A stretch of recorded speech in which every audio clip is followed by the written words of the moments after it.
Esta semana daremos nuestra última mirada a los relatos que nos ayudan a comprender los últimos acontecimientos de los últimos días.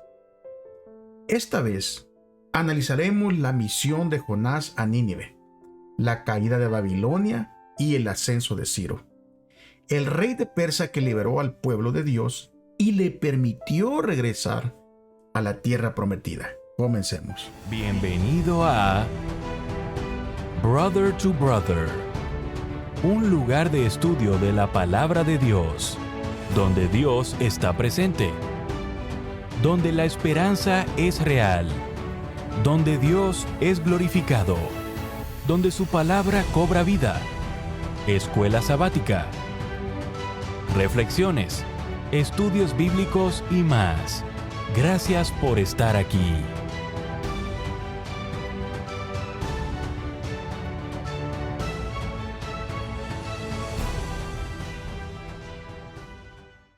Muy bienvenidos a su programa Brother to Brother. Les saluda como siempre su amigo, su hermano Gerson Anaya. Gracias amigos por hacer presencia. Vamos a poder entonces comenzar. Recuérdense que hemos llegado al final de este trimestre y lo hemos hecho únicamente por la gracia del Señor. Agradecemos a todos ustedes que se han mantenido, ¿verdad? Han sido fieles todos estos 3 meses. Recuérdense que la próxima semana comenzaremos con un nuevo trimestre de estudio. Bueno, antes de comenzar vamos a poder traer nuestra Biblia, nuestro libro de lección y también algo con que tomar notas y por supuesto que me acompañen amablemente por favor a poder orar para recibir la unción del Espíritu Santo y la dirección de Él mismo. Acompáñenme por favor. Padre, una vez más venimos ante su presencia, Señor, pidiéndole y rogándole que por favor sea usted quien nos guíe a través de su Espíritu, que podamos, Señor, entender, que podamos retener estas lecciones, Señor, y también podamos ponerlas en práctica. Muchas gracias, Señor, por habernos permitido llegar al final de este trimestre. Agradecemos por nuestros hermanos, nuestros amigos que continúan estudiando, Señor, para una preparación en estos últimos días para su pronta venida. En el nombre de Jesús. Amén. Muy bien, amigos, hermanos, el título, Imágenes del Fin. Y claro que esta semana vamos a ver 2 relatos, ¿verdad? Y los vamos a examinar.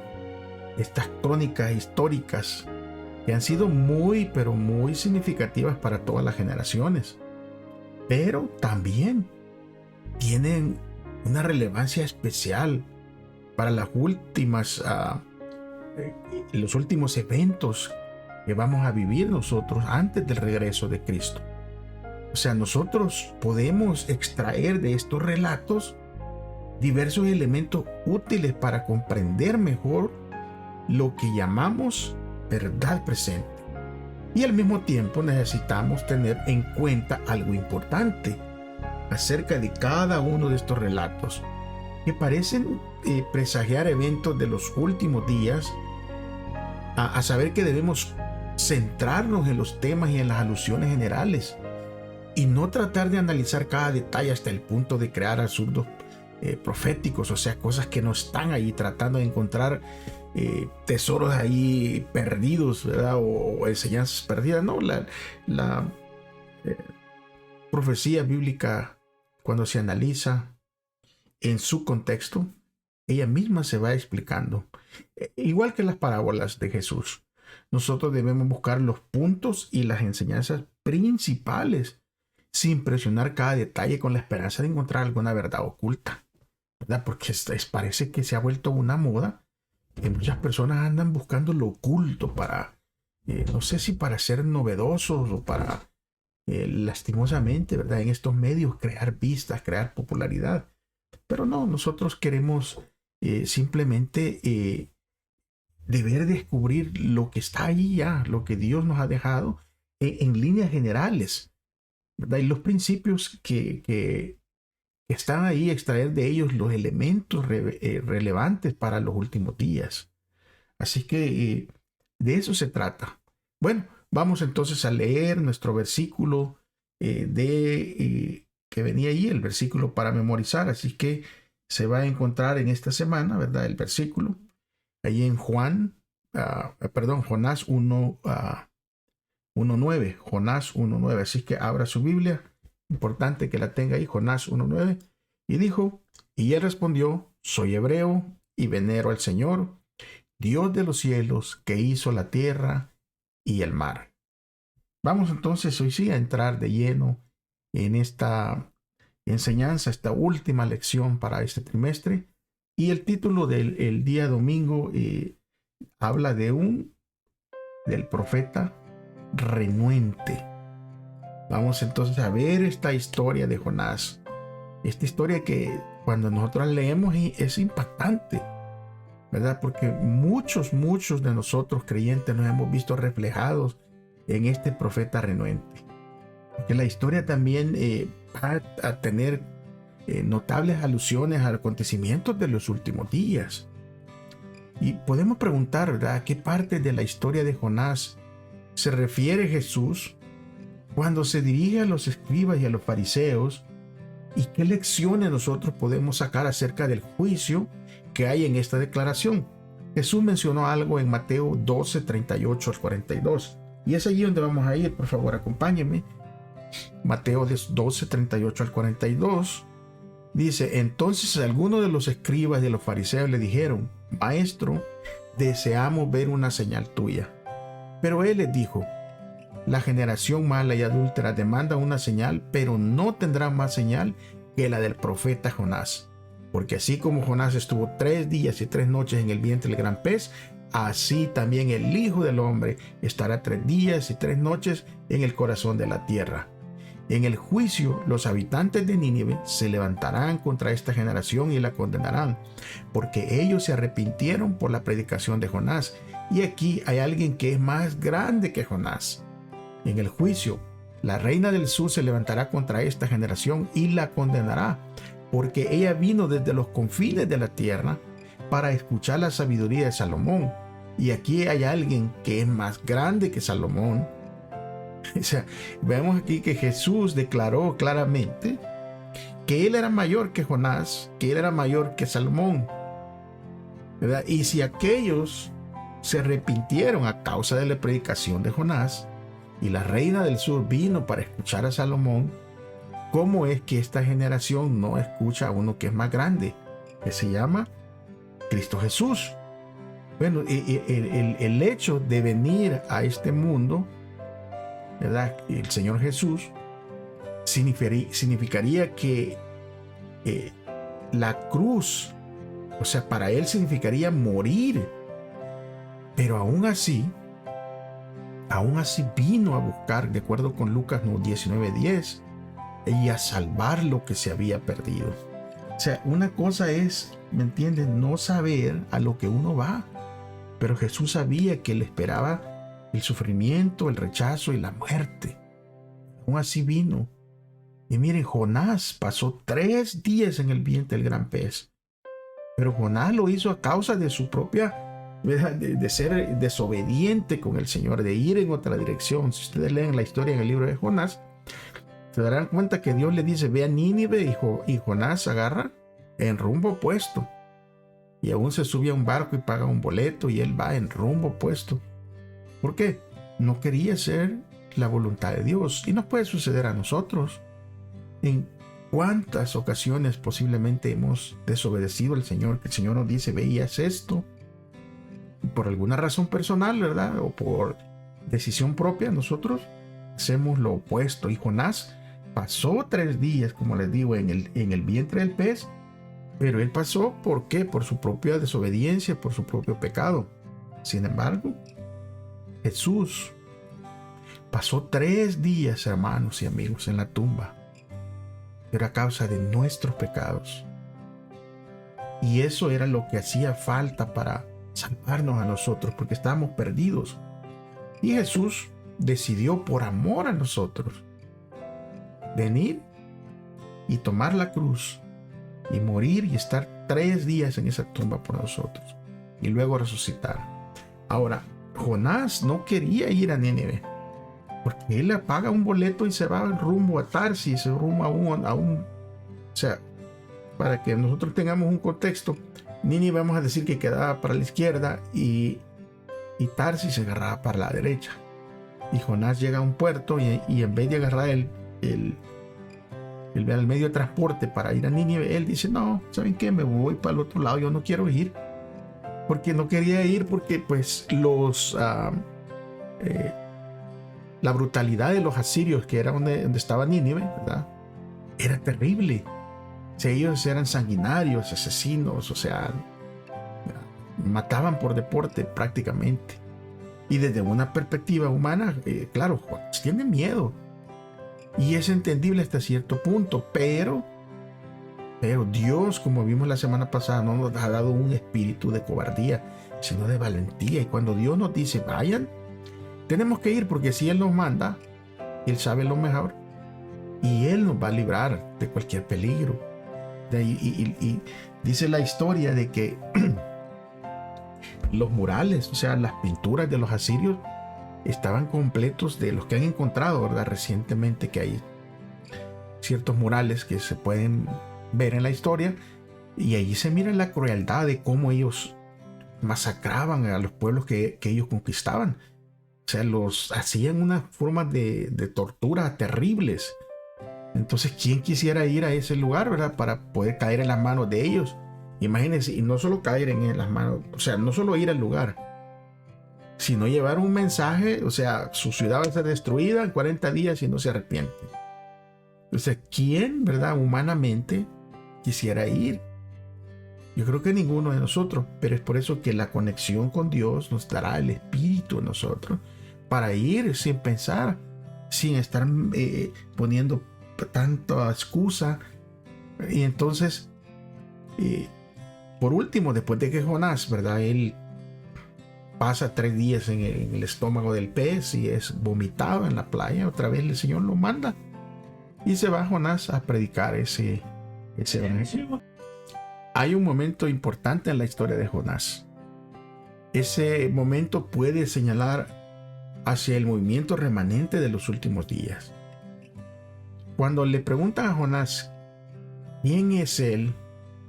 Él responde, bueno, soy hebreo y venero al Señor Dios de los cielos, que hizo la tierra y el mar.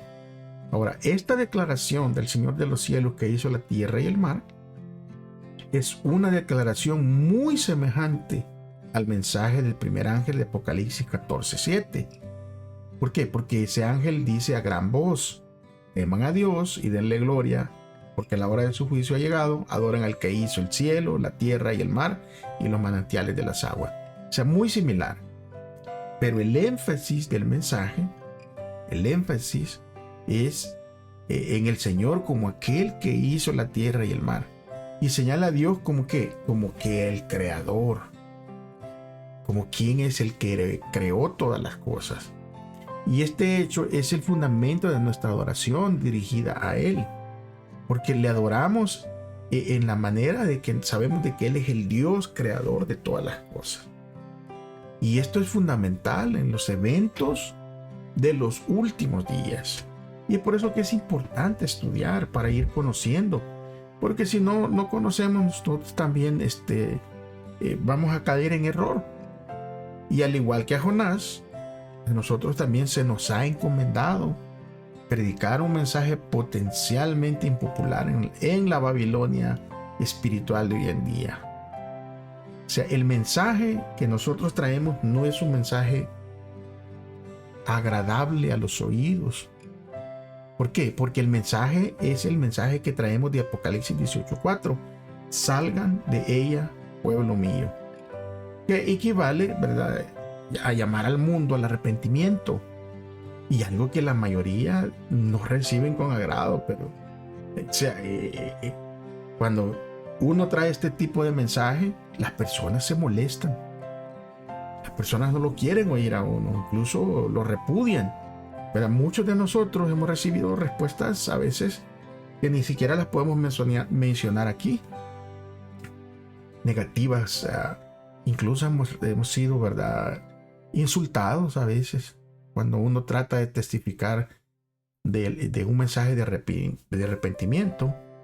Pero nosotros sabemos, hermanos y amigos, que esto es parte de la misión que Dios nos ha dado, ¿verdad? De ir y predicar, y que el mensaje no es popular, porque si fuera popular pues todos se convirtieran, ¿me entiende?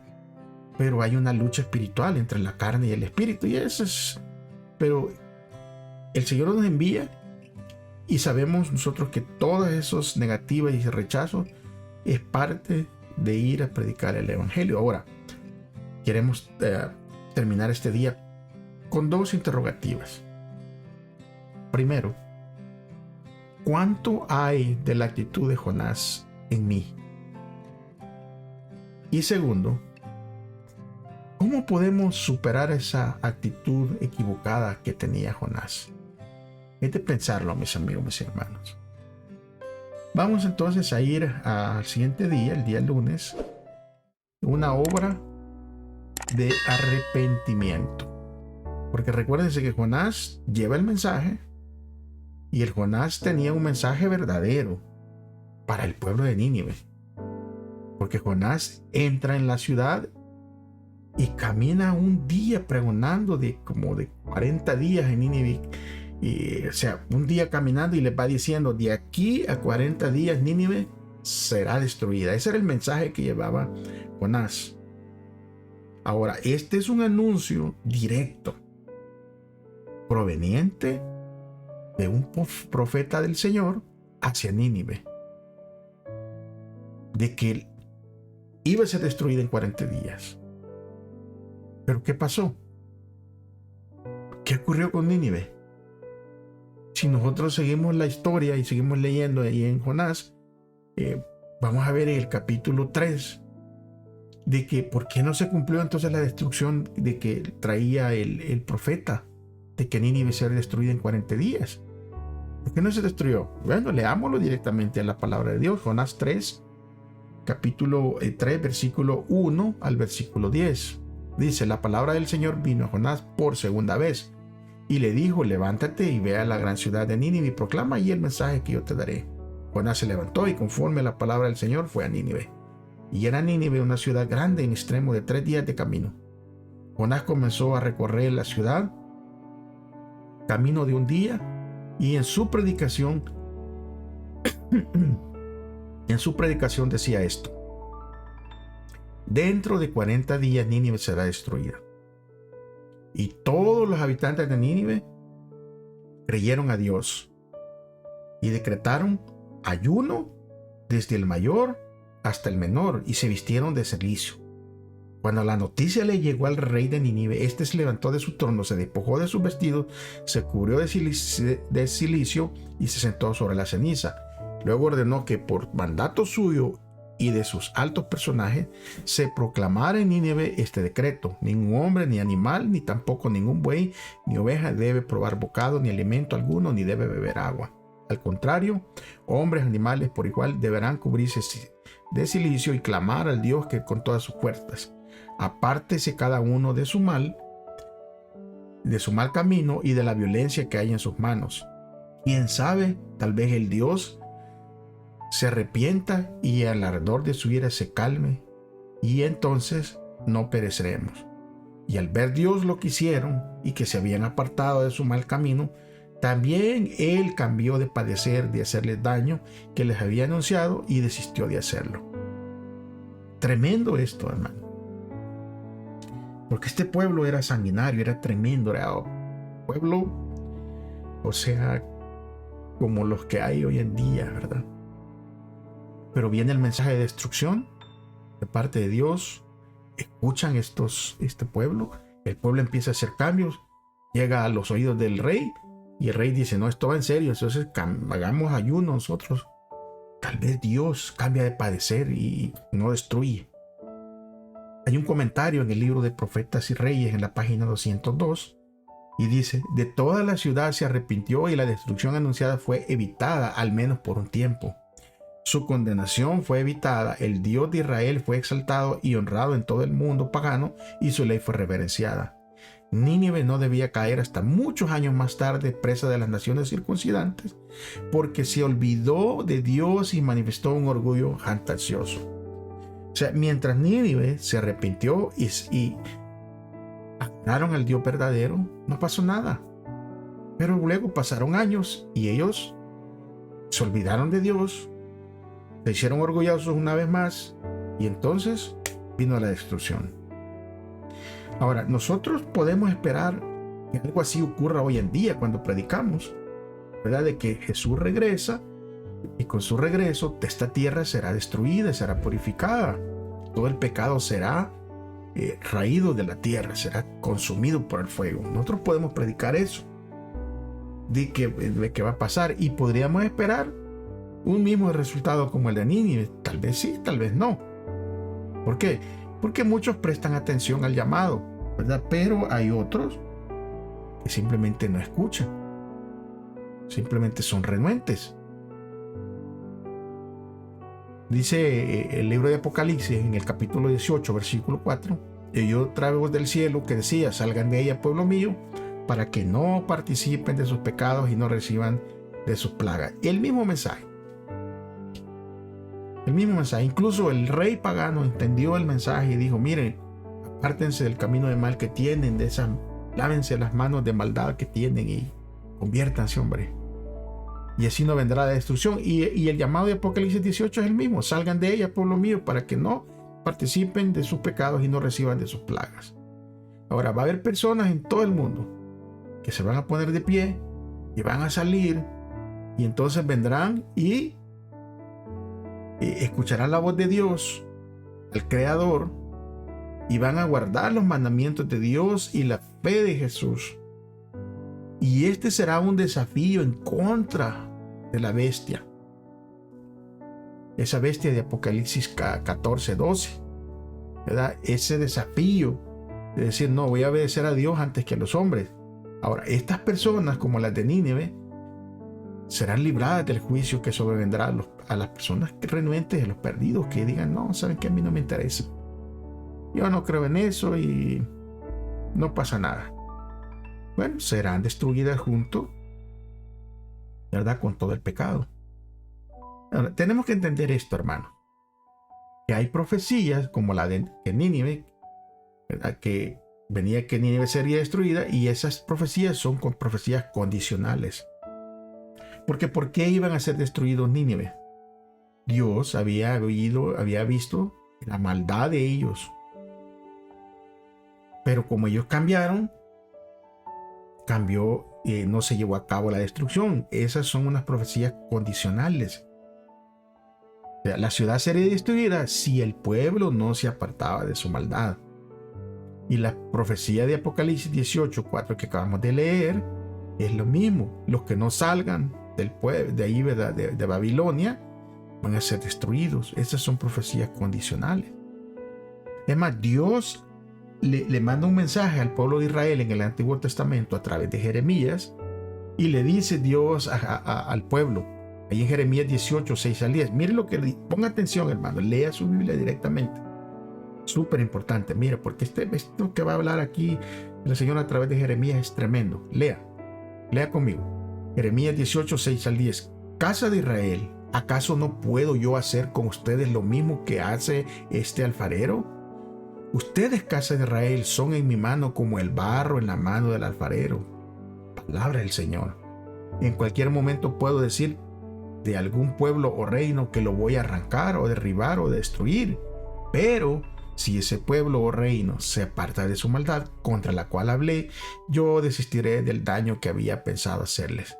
En cualquier momento puedo también decir de algún pueblo o reino que lo voy a edificar y plantar. Pero si ese pueblo o reino hace lo malo ante mis ojos y no me obedece, yo dejaré de hacerles el bien que había pensado hacerles. Esto, hermanos, en lo personal, es un llamado de atención a nosotros como iglesia, como pueblo que hemos sido llamados a un mensaje no popular, pero un mensaje verdadero y especial. Ahora, Dios nos ha escogido, pero esto es condicional. Esto no es bueno porque ya los escogí. Ustedes como iglesia adventista ya No importa, se va. No, hermanos, mire, es condicional. Lo estamos leyendo aquí. Lo acabamos de leer. Dice el Señor, pero si el pueblo reino se aparta de su maldad, contra el cual hablé, yo desistiré de hacer daño. Pero en el versículo 9 de ahí de Jeremías dice, en cualquier momento puedo también decir de algún pueblo reino que lo voy a edificar y a plantar. Pero, oiga bien, si ese pueblo o reino hace lo malo ante mis ojos y no me obedece, yo dejaré de hacerles el bien que había pensado hacerles. O sea, esas son profecías, hermanos, condicionales. O sea, depende de qué, la condición de que las personas puedan hacer lo que Dios les ha encomendado, la misión. Y nosotros tenemos una misión, pero si nos desviamos de esa misión por ir tras otras cosas, o sea, la palabra de Dios es verdadera y directa. Ahora, hay otras profecías que se van a cumplir independientemente de la respuesta humana. Y se van a cumplir, se van a cumplir. Por ejemplo, las profecías mesiánicas acerca de la primera venida, cuando Jesús iba a nacer, estuviera el pueblo preparado o no, Jesús nació. Así va a ser para la segunda venida de Cristo. No es condicional. O sea, Cristo va a venir, haya predicado yo o no haya predicado. Cristo va a venir, ya sea que como entidad, como grupo, como iglesia, como cristianos, hayamos predicado o no, Él viene. Porque esa no es una profecía condicional. La marca de la bestia tampoco es condicional. Eso va a venir, esté preparado yo o no. El derramamiento de las plagas, la persecución al final del tiempo, no son eventos condicionales. Son eventos que están trazados y que hay un tiempo que ya Dios asignó y viene porque viene, esté preparado yo o no. Y lo que nosotros hagamos y las decisiones que tomemos, lo único que van a determinar es el lado de donde yo voy a estar cuando estas profecías incondicionales se desarrollen. O sea, mi decisión nomás va a ver en qué lugar yo voy a quedar. En lugar de los que van a ser destruidos o los que Dios va a rescatar. ¿Por qué? Porque mi decisión es basada en eso. ¿A quién voy a ser leal? ¿Con quién me voy a unir? Y entonces, todos estos conocimientos finales ya fueron predichos por los profetas, no cambian. La pregunta que yo me debo hacer ahora, hoy en día que tengo la oportunidad, es qué decisiones estoy tomando el día de hoy que podrían determinar cuáles son las decisiones que tomaré cuando todo esto surja. Y cuando venga la cuestión, ¿verdad?, de lealtad, de adoración a Dios o a la imagen de la bestia. ¿Recuerdan la semana pasada? Miramos lo de la imagen de Nabucodonosor de oro y aquellos 3 jóvenes hebreos habían decidido antes ya en su corazón de qué lado iban a estar. Y es por eso que la pregunta me la tengo que hacer el día de hoy. ¿Qué decisión he tomado? Bueno, vamos a pasar a el día martes, porque el día martes alguien tomó una decisión. Y es por eso les digo que las decisiones que tomamos hoy dictan nuestro futuro. Porque después de que la ciudad de Nínive fue humillada en el año 612 a.C. por un ejército que incluía a los medos y babilonios dirigidos por el padre de Nabucodonosor, Babilonia experimentó un renacimiento como no se había visto desde los días de Hammurabi, su gran legislador. O sea que cuando Nínive, ¿verdad?, o sea, los asirios se enorgullecieron, se pusieron orgullosos y entonces ellos abandonaron a Dios, vino entonces el castigo y fueron destruidos prácticamente, ¿verdad? Ahí vinieron los medos y los babilonios y los prácticamente arrasaron con ellos. Y entonces ahora surge Babilonia bajo Nabucodonosor, quien ahora ya estaba libre del problema de las incursiones asirias. Y ahora la ciudad de Babilonia creció en riqueza, en influencia, hasta el punto que todas las naciones de su alrededor tuvieron miedo y no tuvieron otra más que someterse a Babilonia. Babilonia era la reina del mundo antiguo, cercano allí, y también de todo el oriente, y las naciones que deseaban prosperar se unían a Babilonia, se declaraban aliados o se sometían a Babilonia. Ahora, por parte, ¿verdad? Y hasta donde sabemos, Nabucodonosor aceptó que el Dios de Daniel era el legítimo soberano de todas las naciones. Eso lo declaró allí en Daniel 4, 34 al 37. Pero después de Nabucodonosor, ¿verdad? Nabucodonosor reina. Lean la historia y ustedes van a ver cómo pasa todo. Pero Nabucodonosor muere, y entonces viene otro relato en el libro de Daniel, y se trata de Belsasar, el heredero, ¿verdad? Que era corregente del reino de Babilonia. Belsasar era el nieto de Nabucodonosor. Y entonces este muchacho, ¿verdad? Se le olvida todas las experiencias que su abuelo había pasado, de que había declarado quién era el Dios verdadero. Y entonces comienza otra historia. Ahora, ¿qué mensaje importante espiritual nosotros podemos extraer del relato de este muchacho, de Belsasar, ¿verdad? El relato allí en Daniel 5, 1 al 31. Vamos a ver si lo leemos casi todo, pero vamos a por el tiempo. Pero mire lo que dice Daniel 5, comenzando el versículo 1. El rey Belsasar ofreció un gran banquete a 1000 de sus príncipes, y en presencia de todos ellos bebió vino en exceso. Animado por el vino, Belsasar mandó a traer los vasos de oro, de plata, que Nabucodonosor, su padre, había sustraído del templo de Jerusalén, para que bebieran en ellos tanto él como sus invitados de importancia, sus mujeres y concubinas.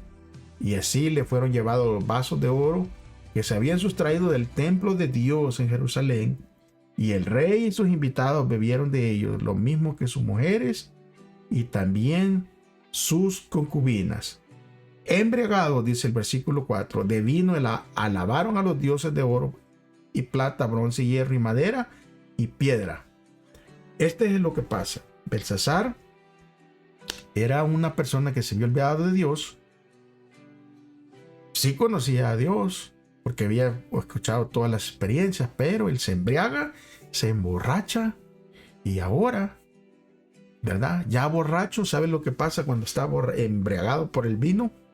Empieza la idolatría, porque empezó a adorar dioses, ¿verdad? De oro, de plata, de bronce, de hierro, de madera y piedra. Esto es importante, porque en Apocalipsis va a hablar del vino, ¿verdad? Que no beban del vino, de la copa.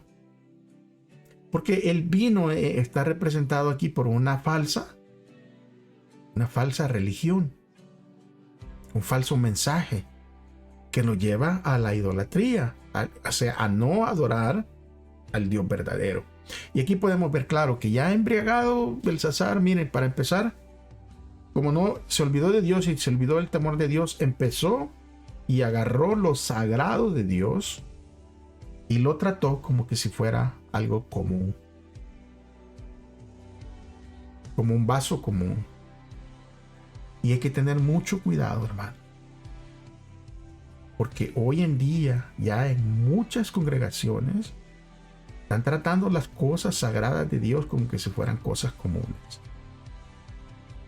Y al final del tiempo, oiga bien, cuando ya se declare todo abiertamente, estamos viendo, ya está pasando, de que están incluso todas y muchas religiones están agarrando un día sagrado que Dios lo designó, lo bendijo, lo santificó, y lo están agarrando y lo están poniendo como un día común.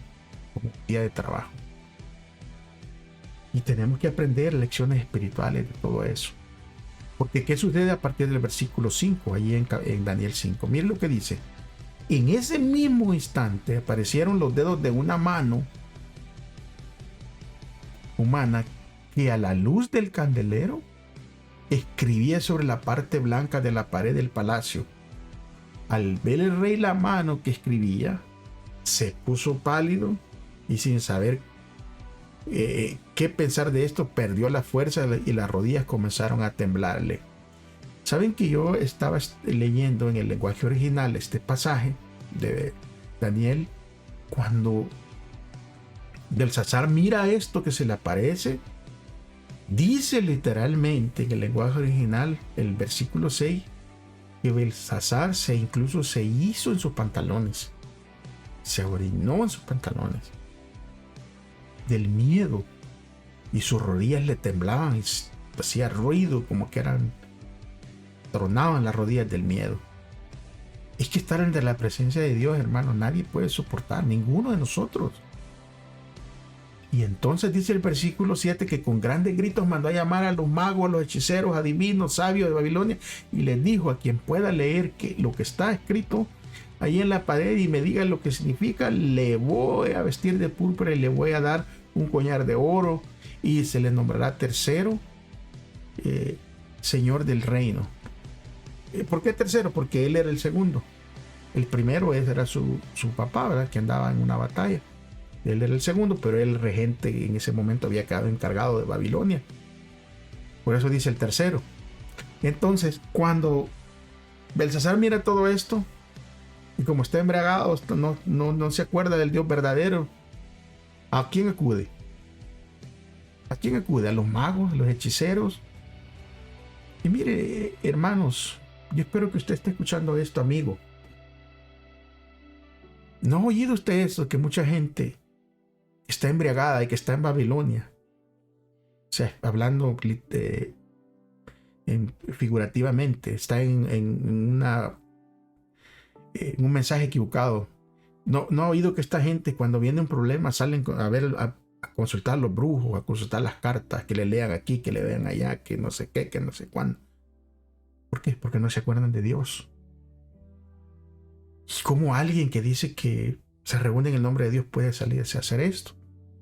Ahora, lo que sucede, miren, nadie puede descifrar esto, porque si sigue leyendo usted a partir del versículo 8, usted va a ver que llegaron todos los sabios, todos los que mandó a traer el rey, y nadie pudo descifrar nada. Entonces se preocupó y dice que se puso más pálido y no sabían qué hacer.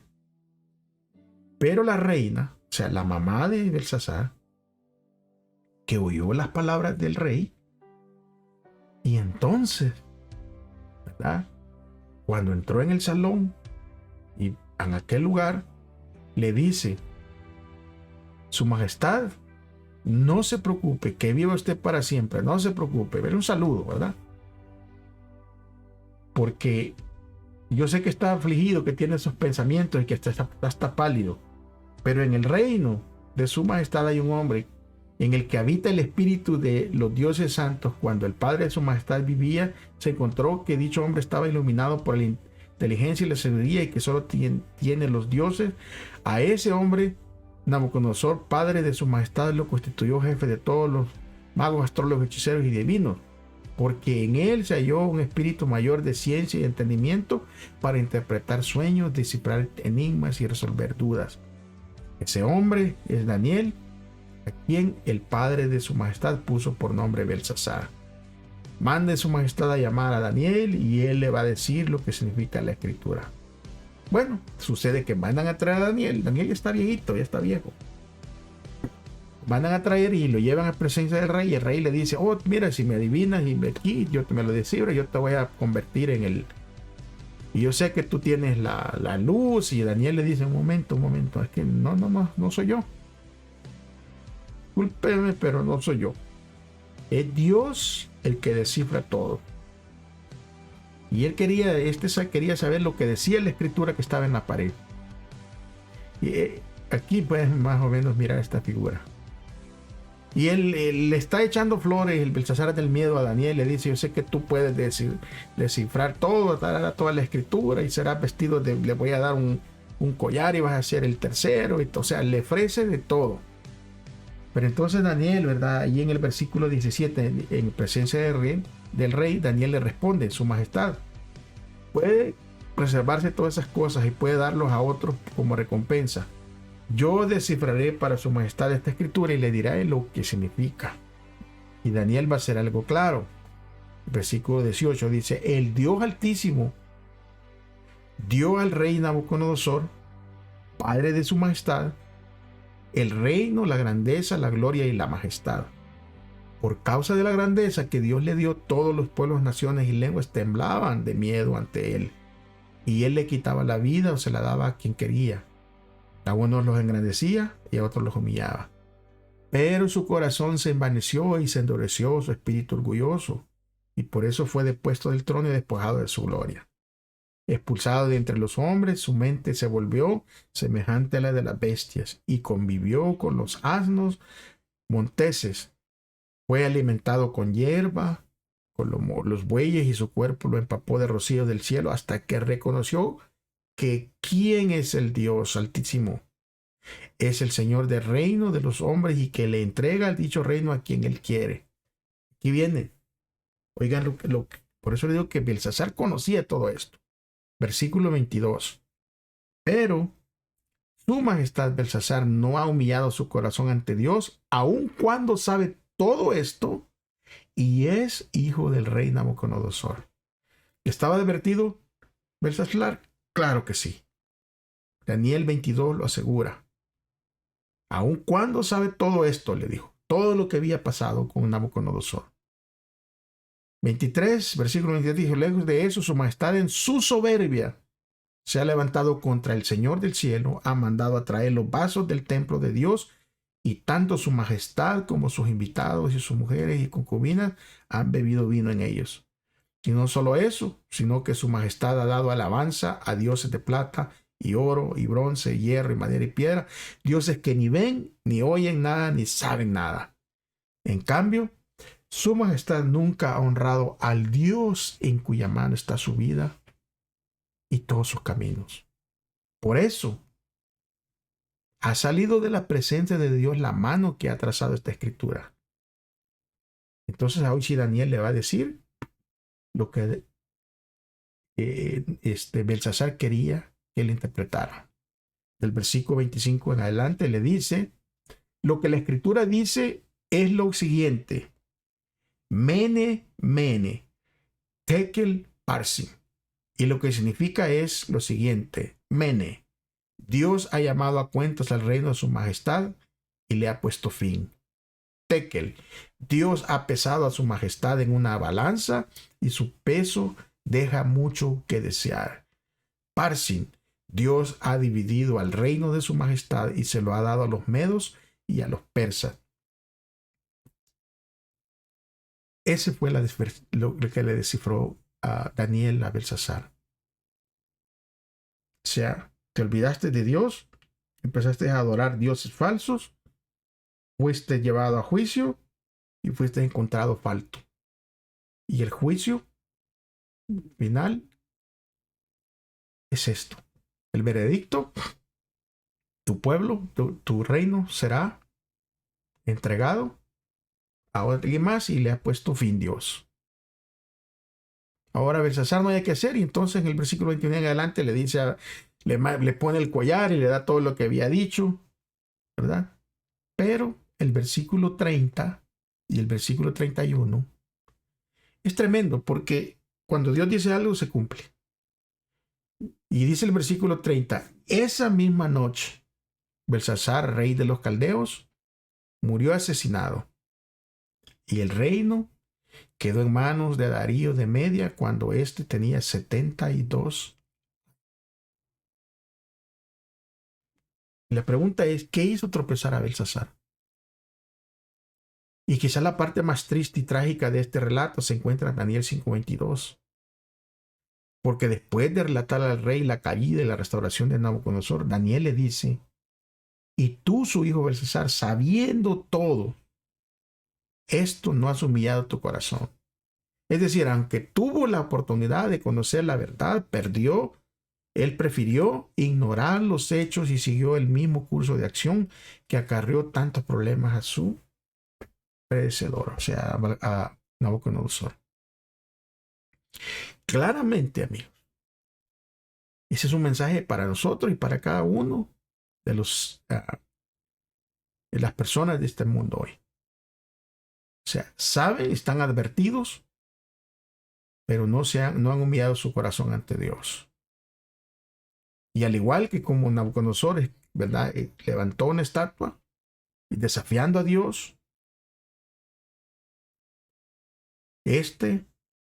Belsasar fue a traer los vasos de oro que eran dedicados para el servicio del Señor únicamente, que aún Nabucodonosor no los utilizó ni los derritió, sino que sabían que era algo importante y los tenía aparte. Estaban guardaditos. Ahora,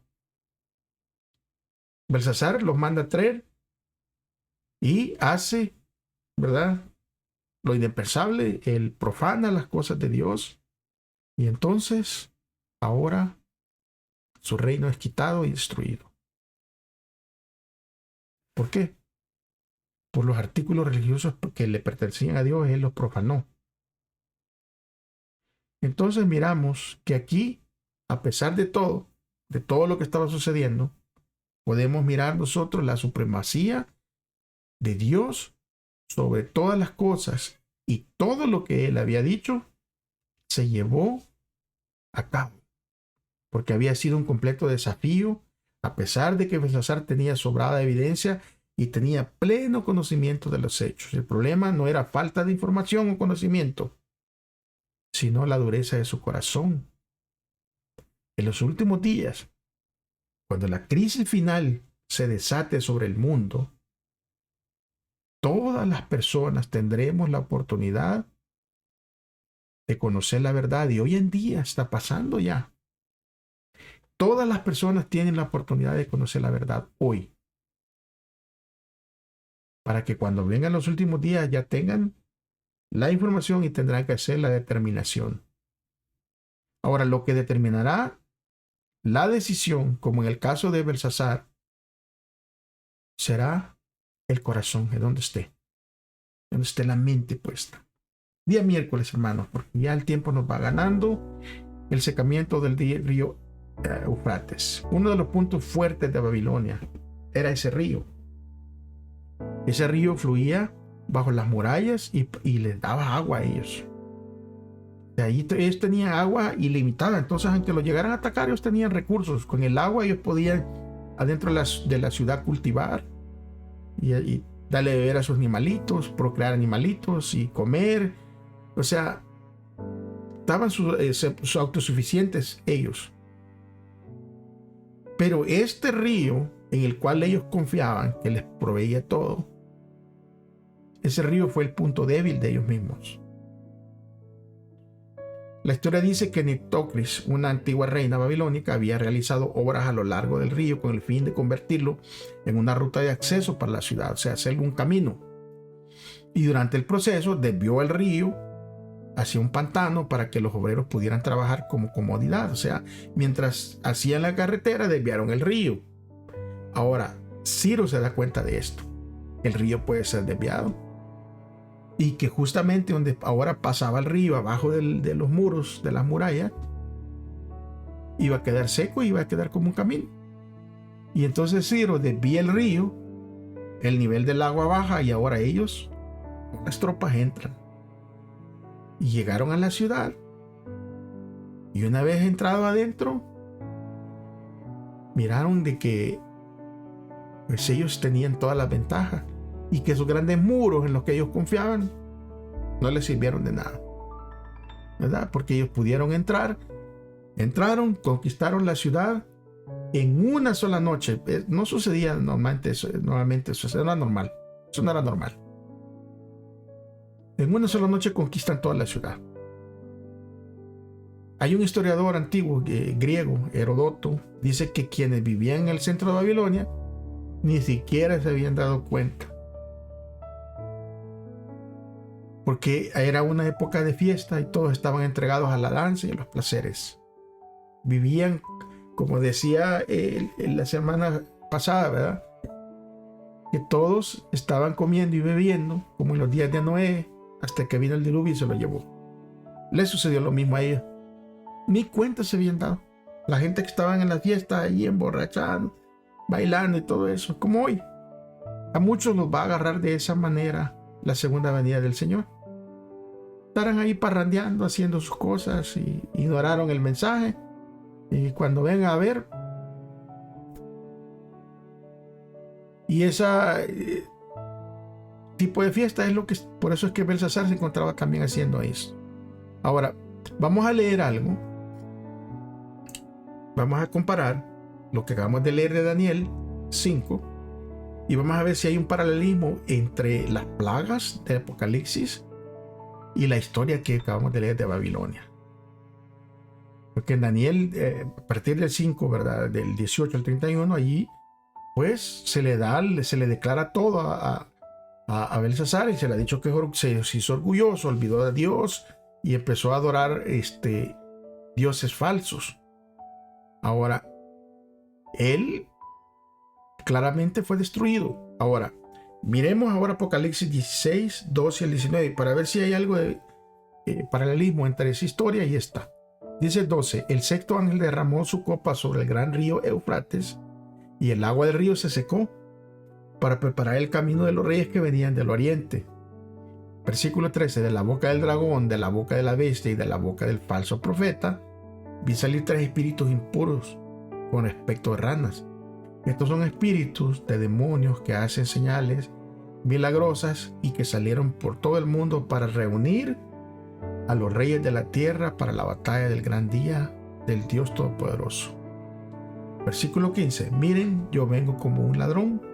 Bienaventurados los que mantengan despiertos y conserven sus ropas, no sea que queden desnudos y se vea la vergüenza de su desnudez. Y los reunió en el lugar que en hebreo se llama Armagedón.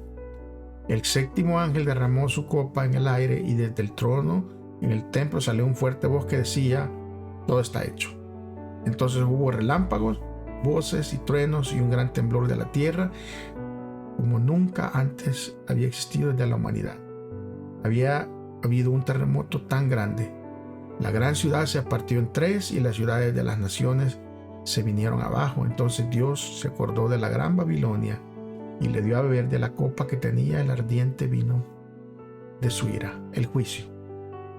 Le llegó al juicio. ¿Cómo nosotros podemos explicar?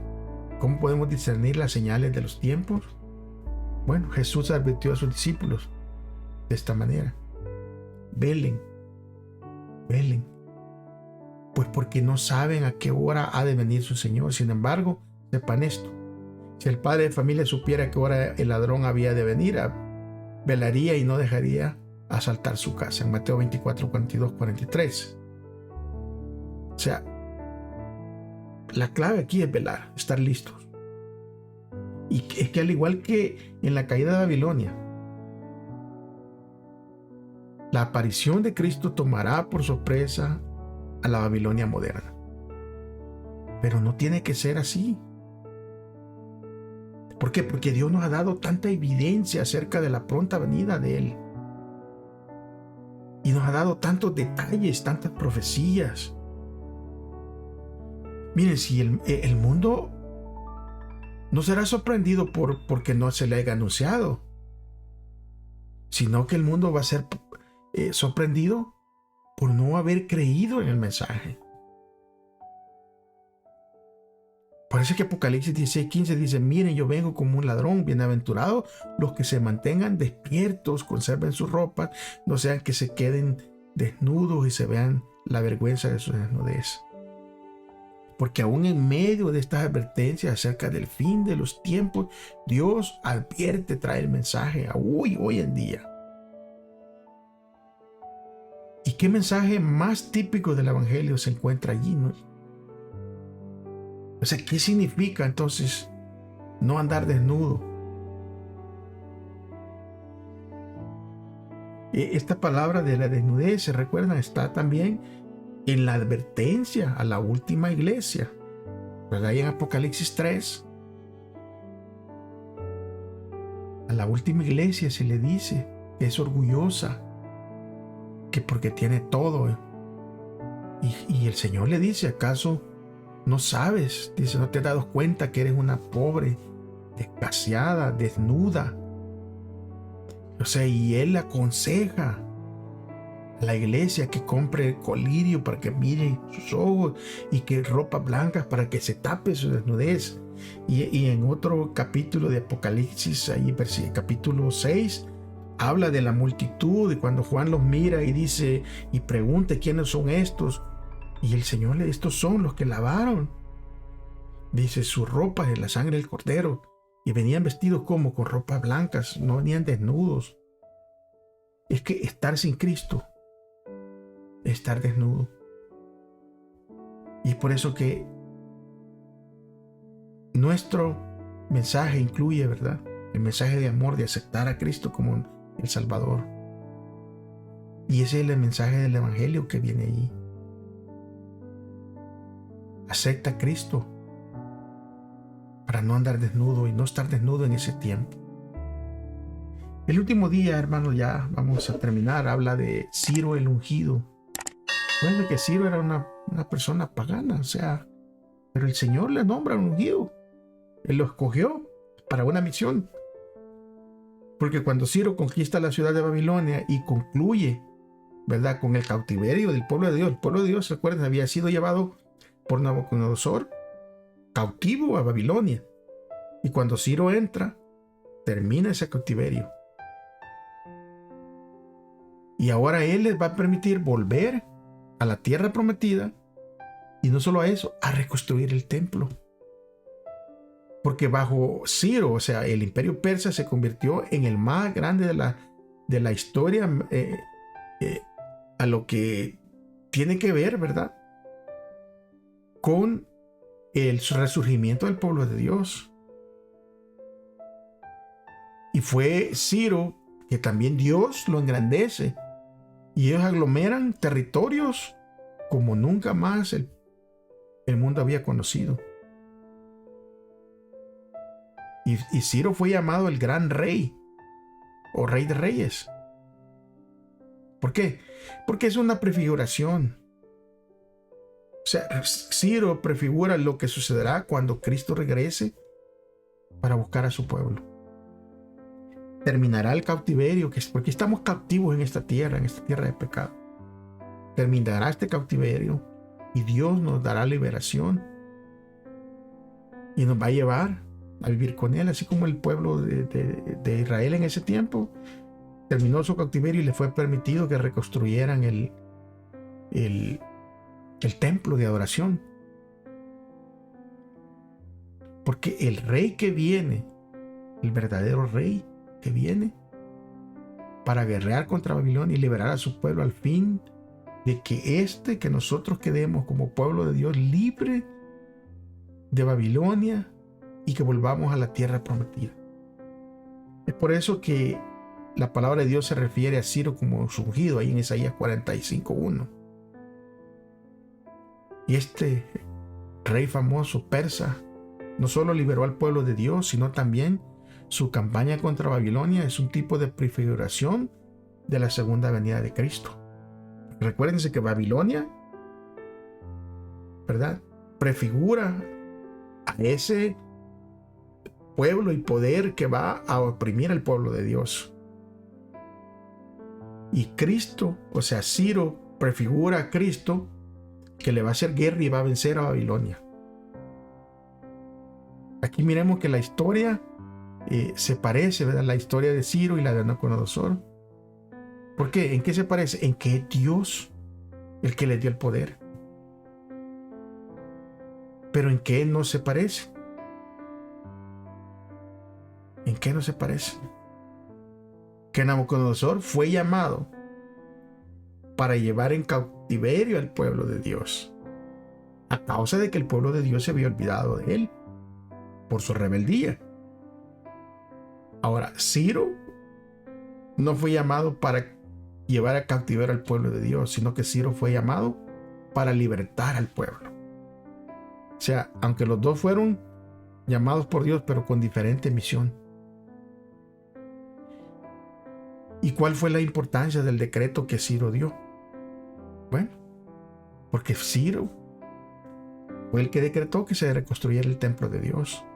Y este templo de Dios influyó en la primera venida de Jesús siglos más tarde, sin saberlo Ciro. Pero el que sabe y el que está dirigiendo todo es Dios. Miren lo que dice 2 de Crónicas 36, versículos 22 y 23. Dice, pero para que se cumpliera también la palabra del Señor pronunciada por Jeremías en el primer año del rey Ciro de Persia, el Señor despertó el espíritu de Ciro para que por todo su reinado se pregonara de palabra y por escrito lo siguiente: así dice Ciro, rey de Persia, el Señor, el Dios de los cielos, me ha dado todos los reinos de la tierra y me ha ordenado edificarle un templo en Jerusalén que está en Judá. Si hay entre ustedes alguien que sea de su pueblo, que el Señor su Dios lo acompañe y vuelva a Jerusalén. O sea, claramente podemos ver aquí, ¿quién está en control de todo? Dios.